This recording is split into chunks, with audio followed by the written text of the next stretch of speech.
Welcome, seekers, to an unprecedented moon magic because I am filming in the broad daylight. The sun is setting over here.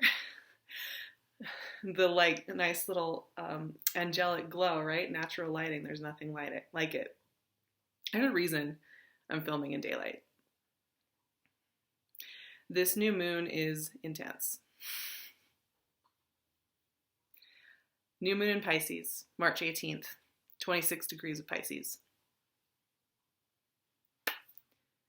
This is a moon that is here to agitate an old wound and clear it out. That's sweet, short, and simple. If you wanted somebody to give you one sentence for this new moon, that would be it. It is very closely aligned with Chiron, first of all. Chiron is this energy of wounds and healing, and it's all about the wound with Chiron. We have Neptune in Pisces, we have the sun in Pisces, we have the moon in Pisces. They're all hanging out in this little world, Piscean energy, which at its core is the death energy. Even though, Scorpio is associated with transformation, Pisces is the final sign. We are within days of hitting Aries season. We are within days of one Western astrological year ending and another one beginning when this Pisces energy is working its magic with this new moon. And it is essentially going to wake up anything that needs to be addressed. Wake it up, shake it out, and force you to release it. And honestly, I didn't want to sit in the dark and talk about this moon. Pisces season hits me personally really, really heavily. And I can already feel the influence of this new moon everywhere. I mean, this Pisces season's been particularly profound with the Neptune Chiron energies working alongside all the other planets. And it's just, there is no running away from what you have to let go of. There is no running away from old wounds. And this moon is just saying that. It's not even saying it, it's going to show you, which is gorgeous, right? It's gorgeous to have that experience in life. It's one of the most gorgeous energies that we have in this lifetime. And also profound and heavy. Let's talk about a few more of these aspects to it. So I've just addressed Chiron, which I think is hanging out at 28 degrees, something like that. So it's within a couple degrees of the new moon. Piscean energy is watery. It's the wisest, oldest, most integrated of all the water signs. It's mutable, so we're being asked to transform. What else is going on, though? We have some really, really intense fire energy. Now, fire and water they teach each other. They're not easy together, though. And we have Mars in Sagittarius at 29 degrees of Sagittarius, and we have Uranus at 26 degrees of Aries in the sky. Now, this is actually a harmonious aspect. These two are very happy. They are trining in a really nice, playful, active, action-focused kind of way. Fire energy, like Sagittarius and Aries, is very much about the playful, active side of things. And Uranus and Mars are playful, action-focused, action-intense energies. So they're pretty happy in these placements, actually. And they're happy playing together. They're kind of doing this little dance over here on the side. But when you add in the new moon, in between that, when you add in the new moon in a water sign, those two conversations are happening at the same time. All this new moon, water, healing, wound, Chiron energy is happening, and all this kind of wild electrical movement-focused fire energy is going on. Can you imagine the kind of dissonance you could be feeling with that kind of intensity going on? Now, people have been talking about this new moon because it's called a medium learning triangle. I'm not going to get super into that. If you're into this kind of stuff, it's really interesting to look that up. So I would just recommend Googling medium learning triangle, and you'll kind of see what I'm talking about here, because it creates this weird triangular interface, this new moon does. So we have the trine with Mars and Uranus. We have all this stuff happening in Pisces. And then we also have this interesting thing going on. So because, Uranus is almost in Taurus, and we're in late degrees of Pisces, the new moon and Uranus actually are doing a little bit of this semi-sextile. It's a softer aspect. And that is easing the tension between the two conversations. And look at this sunlight. Isn't this amazing? I love it. It makes me so happy. But anyway, this is an interesting conversation. It softens everything to have a little bit of this semi-sextile between the moon and Uranus, that agent of change. Uranus is an agent of change. And he's over here talking to Mars in Sagittarius, and they're like, let's just make things happen. But he's also over here talking to the moon and saying, how can we make that happen? How can we revolutionize this? Because, okay, I know I'm saying that this moon is freaking me out a little bit, and I'm having to film during the daytime to just work through this energy and keep a calm head about it all. But I have to say this about this moon. This is the moon that will genuinely set you up to feel a lot lighter if you're listening into yourself. If you're listening into the energies, this is the kind of energy that will actually free up space in your spirit for something so much better. I know that wounds can get addicting. Old patterns can get addicting. Even the most subtle, the subtlest of patterns can seem benign and even romantic. Sometimes we romanticize past partners, past experiences, past habits as something beautiful that if we had had the choice, we would have kept it. You ever have that little voice? If I had had the choice, I would have kept that, and it was taken from me. Well, it's just because you haven't seen what's next. Because you weren't supposed to yet.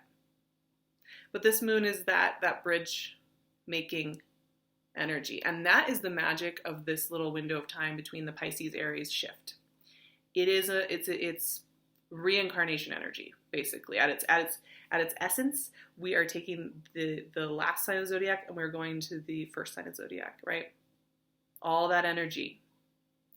It's rebirth energy. Regardless of your sun sign or your rising sign or anything, we are all affected by this time of year with the reinvention of ourselves. And this new moon is just like, yes, we are going to do that. This is potent. Like, this new moon is going to be extra powerful this year.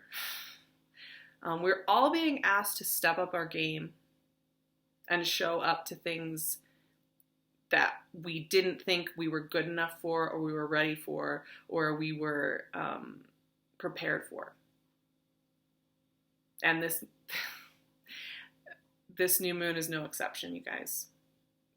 Wounds will be agitated. Fears will be dredged up.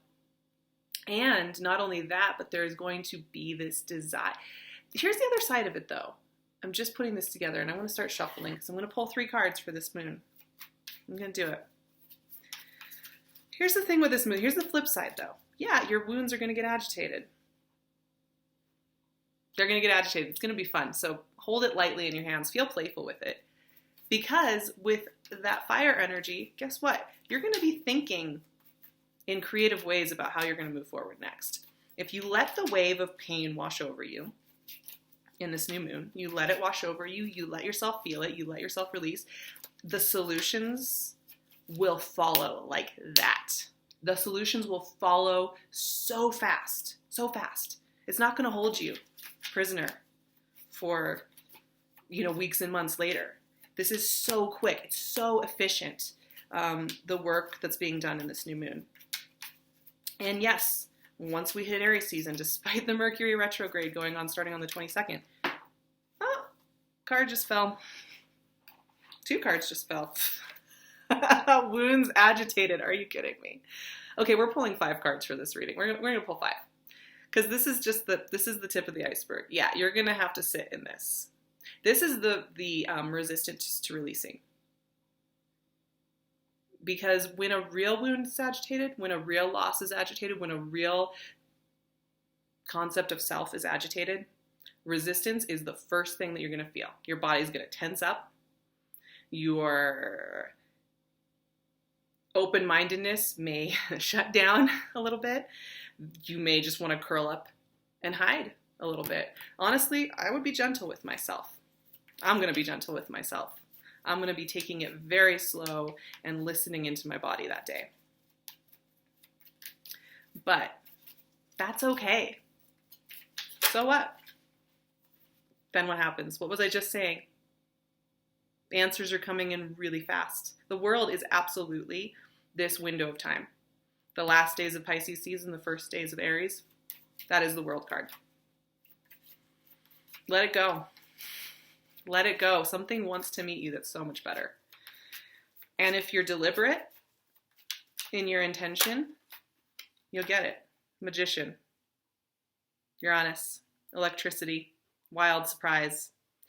Here's the thing with this moon. That day, the day around that, may feel really heavy. You may be in your pain body. You may be experiencing some flashbacks to past things. All of that might be happening. However, give it a couple days. Boom. Boom. That couldn't be more perfect. Give it a couple days, and what happens? Everything turns over. Things you could not possibly have imagined start showing up. Connections that you could not have imagined show up. Things go better than you ever thought they could. And the reason that is because when we engage with Chiron and Pisces energy, Moon in Pisces energy, Sun in Pisces energy, when we engage with that energy and we allow ourselves to feel the wave, it is grace that releases it. And it allows for things that we once, when we were in this pain body, when we were in this experience, we would never have allowed ourselves the level of surprise that comes when you're freed from that cage. You know? Allowing yourself to actually go for the wild card thing that you never thought you'd be able to do. Whether that's a relationship, a move, a lifestyle maybe that you haven't even imagined. The thing with this new moon is, yeah, the new moon itself is a big thing, but pay attention to the month that follows. Pay attention to that month and just note how many surprises come in between that new moon and the next new moon in Aries. Because I guarantee you that surprising elements are going to start showing up in your life if you have released the way that this moon is asking you to release. I guarantee you it's going to be much more magical than you can absolutely see from right here if you're watching this a couple weeks beforehand. This is stuff that you haven't imagined for yourself in some aspects. Or if you have imagined it, you haven't let yourself fully go there yet. But it's coming. I'm really excited. I tell you what, you guys, I know I've said it before. I love Pisces, and I have a lot of Piscean friends in my life who I adore and who are super close to me and who I would, do anything for. I really do, and I have so much respect for that energy. But as a Leo sun and a Sag rising, with a lot of fire in my chart. Pisces season kicks my butt. I have had to do so much internal work the last couple of weeks with this kind of Chiron, salt in the wound, saltwater healing kind of thing going on, and it's great. But man, am I looking forward to Aries season. It's just much more of a natural flow for me. And I know a lot of people feel this energy really heavily because it's intense. It's supposed to be intense.